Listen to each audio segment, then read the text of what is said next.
Okay, on January the 18th at 1:30 a.m., a call was made from 2613 Pollock Avenue, apartment B, to 911 from a man later identified as 51-year-old Melvin Solomon, who claimed that he had just shot someone and was about to shoot someone else. Dispatch could hear other voices in the background and also could hear a female's voice. Sounded like a struggle was going on in the background. Upon arrival, officers Jason Martin and Jacqueline Duff were immediately confronted by Solomon holding a knife in each hand. The officers gave Solomon several commands to drop the weapons. After Solomon refused to drop the knives, Officer Martin fired 4 rounds at Solomon, striking him in the upper right arm. After being placed into custody, Solomon was transported to St. Vincent Hospital to be treated for his injuries. The apartment was then cleared for potential shooting victims, and no one was found in the apartment at that time. Solomon was released from the hospital on yesterday's date and is currently in the Vanderbilt County Jail on the charges of a level 5 felony intimidation, resisting law enforcement, and false reporting. Officers Jason Martin and Jacqueline Duff are completing a 3-day administrative leave per the department. Okay. Now we've got the video of it's actually Officer Jason Martin's video from what happened. Lay it here for you, baby.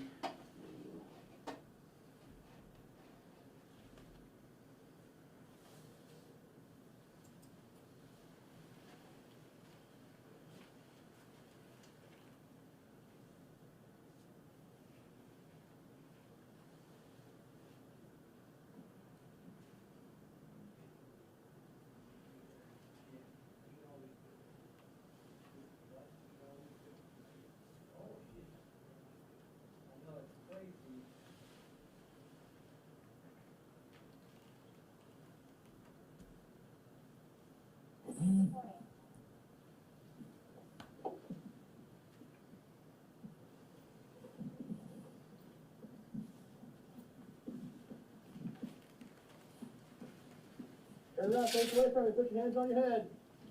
Stop! Stop now or you will be shot!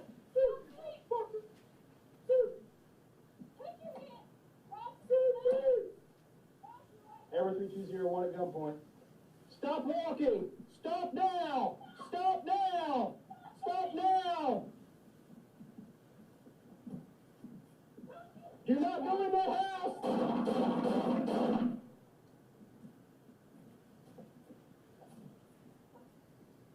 Ever 320 shots fired. We have an armed subject in the house. Come out of the house with your hands up!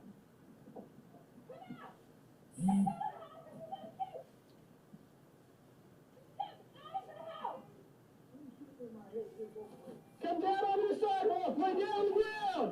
Lay on the ground now! Get on the ground! On your stomach! Get on your stomach now! Get on your stomach! Get on the ground! Lay on your stomach! Lay on your stomach now! Get on the ground! Lay on your stomach! Do it now! Do not move!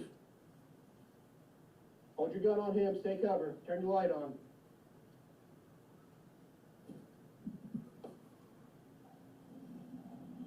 Keep your gun on him, okay?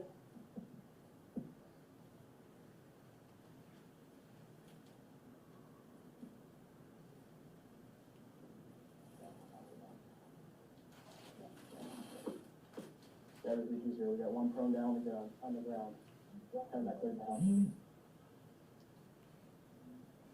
Yeah.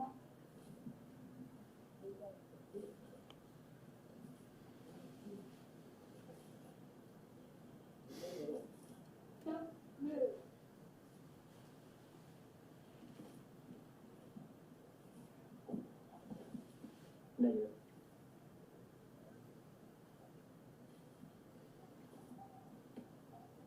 He's been hit, he's bleeding. We haven't cleared the house yet. Where'd you hit at, man? His right arm's bleeding pretty heavily. What Stay on the ground!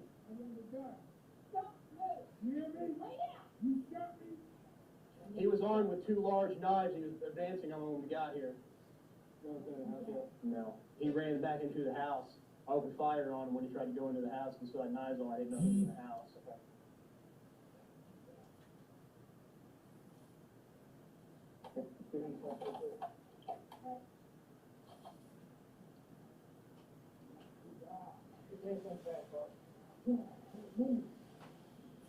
Good, just keep your eye on that door.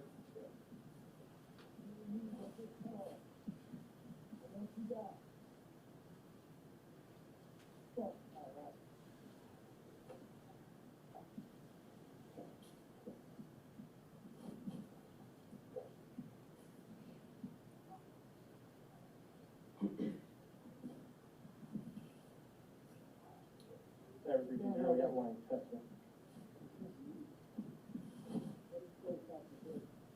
Alright, stand by, I'm gonna change that mask.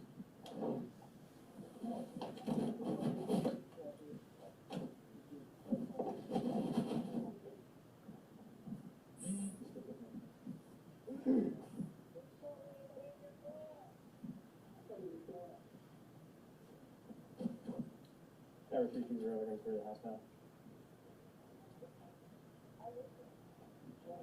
I did. Stay where you are. Go back inside your house.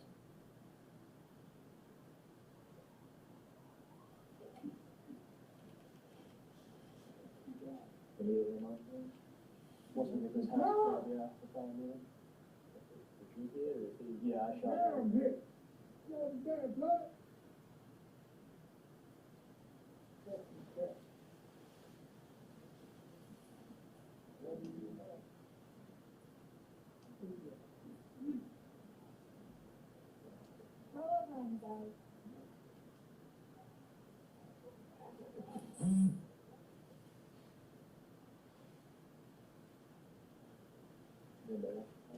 Yeah, I got 3 bars in there.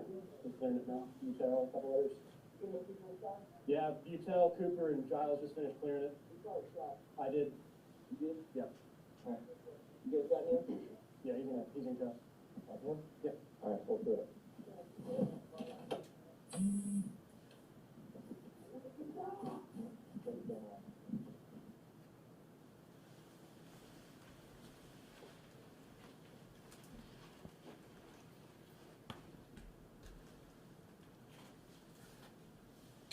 Good. The only kind of follow-up I want to say about the video is there were 19 seconds that passed between the time Officers Martin and Duff arrived on scene and the first contact was made with Solomon. So this was a fluid situation. Everything happened really quickly. Now that I've gave my summary and you guys have seen the video, I can answer a few questions if you guys have some questions. Was there any psych evaluation or anything done on this individual or test for any type of? When he went to St. Vincent's, that sort of thing would have happened there. I don't know of any kind of results that came from that evaluation, but if anything like that would have been done, it would have been done at St. Vincent's. Did anybody inside the house say that he was threatening them or anything of the sort? Well, we cleared the house and there was nobody inside. So, and again, you could hear on the 911 call, you can hear what sounded like a scuffle in the background. You can hear a female's voice. So evidently there was a time between, the run was dispatched at 1:30 and officers arrived at 1:34. So in between that time, whoever was in that house must have left. So. Was he under the influence of anything at the time, or is it? We're waiting on toxicology reports now, and we have not got those back yet. So we don't know at this point. We don't want to speculate. So once we get those reports back, we'll know. You said 2 officers are on admin leave right now. Is Yes. that right? Mm-hmm. Why is the second one on administrative leave? I thought only 1 shot fired. That's true. Usually in these situations, if it's a 2-man car, we will allow both, even though maybe not both officers fired. We'll allow both officers off for administrative leave, so the other officer was allowed off as well. Okay. Why is that? Just. The way we look at it is, it's a lot for that officer's mental health as well as physical, and whoever's with that person had the same stress levels of stress. Even though that other officer may not have fired, She was there with him and went through the same stress levels and all that. So, you know, we feel like the 3 days is probably a good break from it.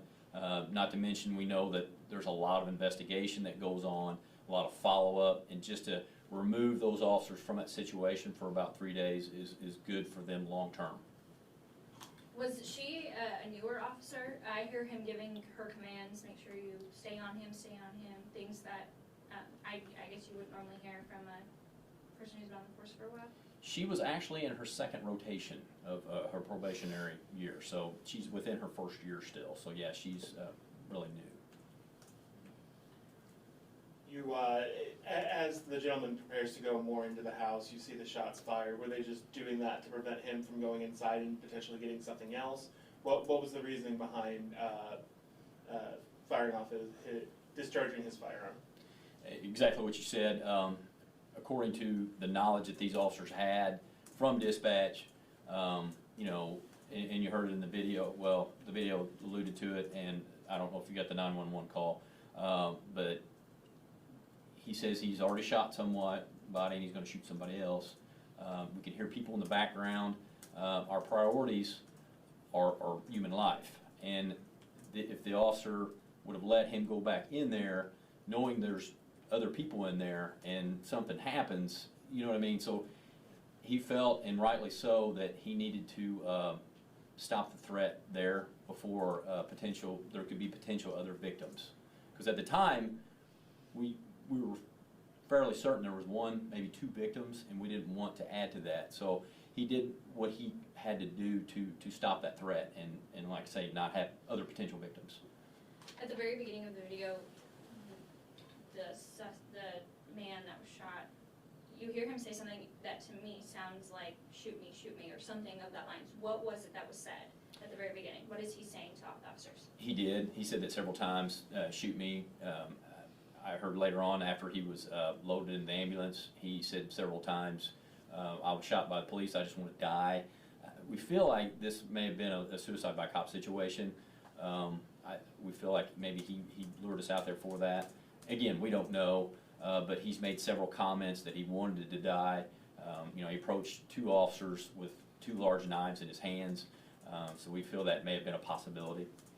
Is there any photos or anything of those knives so we can see them a little clearer than they were in the... I'm sure crime scene has photos. Now, it's an active investigation, so I doubt they're letting that out. If you look closely on that, and I will forward the video after this, you could see the knives in his hands, and they're fairly large knives. We're not talking about a small, like, pocket knife. These are like butcher knives that he had in both hands. And again, he approached the officers as they pulled up. So.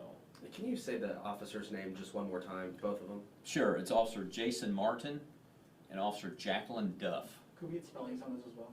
Yes. Jason, Jason, Martin, Martin. And Jacqueline Duff, Jaqueline Duff. And Melvin Solomon, the spelling of his name? Solomon.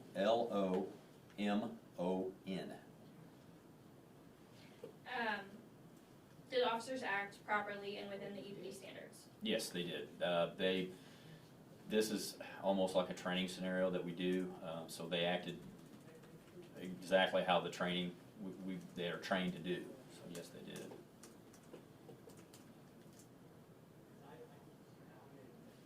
Has Mr. Solomon been cooperative with police throughout the investigation, or has he been interviewed or anything like that? Well, and I don't know if I hit on that. He was just released from the hospital yesterday, and he is currently at the Vanderbilt County Jail. As far as being cooperative, I'm not really sure at this point. You know, again, he just got released, and I have not followed up with the detectives, so I don't know if he's been cooperative at all or not. You said this is an active, ongoing investigation. Yes. What's next? Well, for one, the officers had been off at the administrative leave for 3 days. So at some point, they'll give a statement about what happened. There's paperwork that they have to do. Kind of everything's at a standstill simply because they've been off on the administrative leave. The detectives will follow up. They will question Mr. Solomon and do their follow-ups as well. And Martin was the one who fired, correct? Yes. Okay. You said 4 rounds, right? 4 rounds, and he was hit in the upper right arm. Or did all 4 shots hit him, or do you know? And we don't know just yet. Again, the crime scene came out and they're investigating that, but we're not exactly, I can't say with any certainty how many rounds actually hit him. Are you able to talk about the extent of his injuries? Do you know that? The only thing I know is it was in the upper arm, and he was again, he was just released yesterday, and he's currently at the Vanderbilt County Jail. And his first name is what again? It is Melvin, Melvin. Melvin. Great. How He's long- 51. How long was the scene considered a crime scene? I know that on Saturday afternoon, I saw people coming in and out of that apartment. Well, I know a search warrant was applied for, and a lot of times we'll hold that crime scene until everything, we could potentially need will be taken from there. I couldn't tell you exactly how long they were on that crime scene, but I know it was well into the next day, so it was held for quite a while. So once we give up the crime scene, we'd have to apply for another search warrant, so. Has this gentleman been under your radar before, or have you guys made runs out to this apartment in previous times? Not so much to that apartment. There's not really, he's had some traffic citations. He's had some warrant arrests. There's not really a whole lot in his background as far as locally in Evansville. So nothing that we could speak of. But he does have a criminal history. Yeah, he does, somewhat. Anything for domestic abuse, domestic violence? He was accused of a rape back in 2004. He was never, nothing ever came out of it. The charges were dropped. So I can't really comment on that, but that was probably the most substantial previous charge that we could find.